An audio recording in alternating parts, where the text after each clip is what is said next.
Hello bachcho, let's read this question. The question says CSCl has a cubic structure of ions in which Cs plus ion is present in the body center of the cube. If density is 3.99 grams per centimeter cube, what is the interionic distance between Cs plus and Cl minus ions? Okay option A है हमारे पास 356.8 picometre, option B है 412 picometre, option C है 128.4 picometre, option D है 713.6 picometer.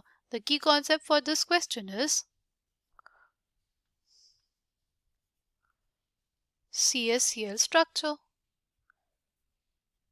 क्या caesium chloride जो होता है हमारे पास, उसका जो स्ट्रक्चर होता है ना, वो कुछ ऐसा होता है कि जो हमारा सीजियम आयन होता है, जो हमारा सीजियम आयन है वो कहाँ पे प्रेजेंट रहता है हमारे, वो हमारे बॉडी सेंटर पे प्रेजेंट रहता है।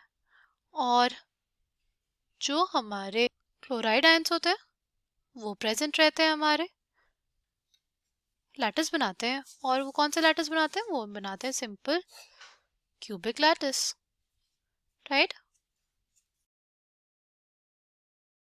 अगर हम लोग बात करते हैं z की, तो z क्या हो जाएगा हमारे पास, सी पार्टिकल सिर्फ कहाँ पे प्रेजेंट है हमारे पास, कॉर्नर्स पे, इसलिए हो जाएगा 1/8 इंटू 8 इज इक्वल्स टू 1 आ जाएगा ना हमारे पास, क्योंकि जो कॉर्नर्स पे पार्टिकल्स होते हैं उनका पर एटम कॉन्ट्रीब्यूशन कितना होता है, 1/8 का होता है, राइट।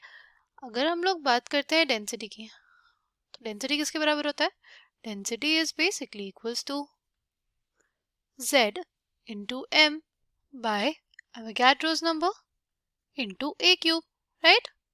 Now, अगर हमें निकालना है कि हमारे पास a क्यूब क्या हो जाएगा, तो a क्यूब हमारे पास हो जाएगा z into m by Avogadro's number into density, right?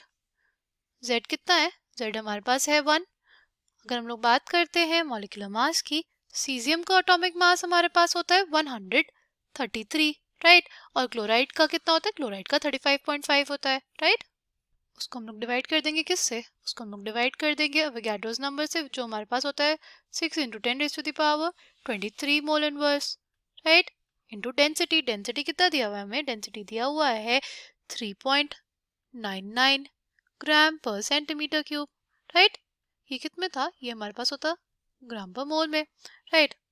अब क्या होगा, अब हमारे पास मोल इनवर्स से मोल इनवर्स कट जाएगा, ग्राम से ग्राम कट जाएगा, और एक की जो वैल्यू हमारे पास आएगी, ये हमारे पास कितना आ जाएगा, ये हमारे पास आ जाएगा 7.0389 इंटू 10⁻⁻23 का क्यूब रूट, ठीक है। इसका क्या आ जाएगा हमारे पास, क्यूब रूट आ जाएगा। जब हम इसको सॉल्व करेंगे तो हमारे पास कितना आएगा, A will be equals to 4.1289 into 10⁻⁻8। ये किस में आएगा, ये हमारे पास आएगा सेंटीमीटर में। अब क्या करेंगे हम लोग, सेंटीमीटर को हम लोग मीटर्स में बदलेंगे, सेंटीमीटर को हम लोग किस में बदलेंगे, मीटर्स में। तो देखो 1 मीटर में हमारे पास 100 सेंटीमीटर, तो 1 सेंटीमीटर में हमारे पास 10⁻⁻2 मीटर्स, राइट। तो क्या आ जाएगा, ये हमारे पास ये आ जाएगा 4.1289 इंटू 10⁻⁻10 मीटर्स, ठीक। अब इसको हम लोग ऐसे भी लिख सकते हैं 412.89 इंटू 10⁻⁻12 मीटर्स, राइट। अगर हमारे पास 10⁻⁻12 पावर होती है तो वो हमारे पास किसके इक्विवेलेंट होती है, वो हमारे पास बेसिकली इक्विवेलेंट होती है पीको मीटर्स में। तो हम लोग लिख देंगे 412.89 पीको मीटर। ये हमारे पास किस पे है, हमारे बॉडी डायगोनल पे है ना। तो बेसिकली हमें निकालना है क्लोराइड और सीजियम के बीच की डिस्टेंस, तो ये कहाँ पे होगा, ये डिस्टेंस कितनी होगी हमारे पास, ये हमारे पास डिस्टेंस होगी half of the body diagonal, और बॉडी डायगोनल की जो लेंथ होती है हमारे पास वो होती है √3a। तो इनके बीच की डिस्टेंस क्या हो जाएगी, वो हो जाएगी √3a/2। तो इंटर आयनिक डिस्टेंस, इंटर आयनिक डिस्टेंस कितनी हो जाएगी, वो हमारे पास हो जाएगी √3a/2, राइट।